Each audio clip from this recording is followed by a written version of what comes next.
In 937 AD, a boy named Octavian was born in Rome to Alberic II, a powerful nobleman who ruled Rome with iron hands.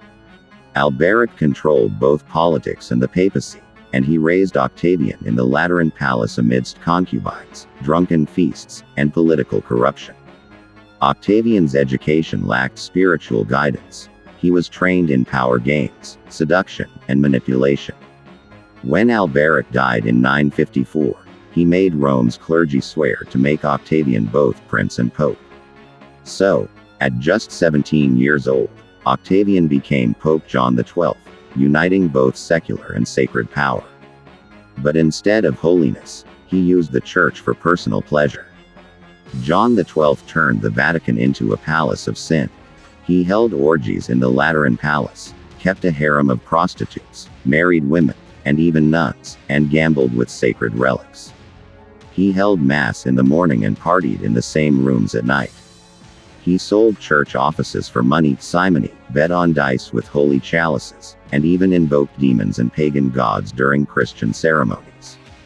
In 961, he crowned Otto I as Holy Roman Emperor, hoping for military support. But John soon betrayed Otto and conspired with enemies. Otto, enraged by John's behavior and betrayal, marched on Rome in 963.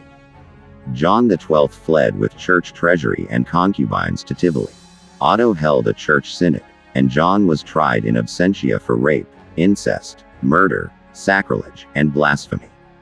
Witnesses said he castrated a deacon, blinded his confessor, and attempted to rape clergy. Otto declared him deposed and appointed Leo VIII as the new pope. But John XII wasn't done yet. After Otto left Rome, John XII raised a mercenary army, bribed officials, and stormed back into power. Once reinstated, he unleashed brutal revenge on those who had betrayed him. His enemies were tortured, mutilated, exiled, or executed. One bishop had his hand cut off and tongue removed. The orgies resumed, worse than before. Married noblewomen, prostitutes, and even female clergy participated in nightly rituals. He defiled St. Peter's Basilica, hosting pagan rites and horse races inside. Rumors said he even allowed bestiality within the palace walls. Coins were minted mocking the church. His behavior grew unhinged, with many claiming he was now engaging in demonic rituals and satanic toasts. Then came the final scandal. On the morning of May 14, 964, during an orgy with a noblewoman named Stefanetta, the Pope suddenly collapsed. He convulsed violently and died, likely from a stroke during intercourse.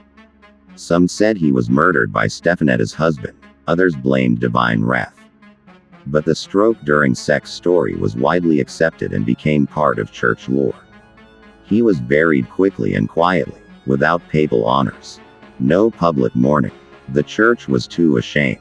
After John XII's disgraceful death, the church entered damage control mode. Pope Leo VIII returned, but the scars ran deep. The Vatican had lost much of its spiritual credibility. People whispered not prayers but curses, and the clergy itself was ashamed to speak his name. Historians labeled this era the Pornocracy, the government of prostitutes, when the church was controlled by aristocratic families and their sexual corruption. Chroniclers like Lateran of Cremona documented every obscene detail. They described John XII as a libertine, blasphemer, and criminal who violated everything sacred. The church tried to reform. Simony was condemned again. New popes were vetted more strictly. Monastic movements like the Cluniacs rose, demanding celibacy, morality, and separation from politics.